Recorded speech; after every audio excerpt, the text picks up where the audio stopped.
నూతన కాంగ్రెస్ గ్రామ కమిటీ ఎన్నిక. జనగామ జిల్లా బచ్చన్నపేట మండలం కేసిరెడ్డిపల్లి గ్రామ కమిటీని ఈ రోజు ఎన్నుకున్నారు.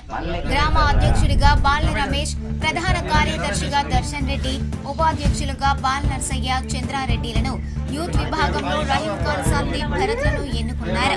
ఈ కార్యక్రమంలో నాయకులు ఆల్వాల ఎల్లయ్య, జంగిటి విఖ్యానాథ్, నూకల బాలరెడ్డి, అరకుంట పరశురాములు, గాలికృష్ణ, గుండిపల్లి హరి, వేణు, వందన,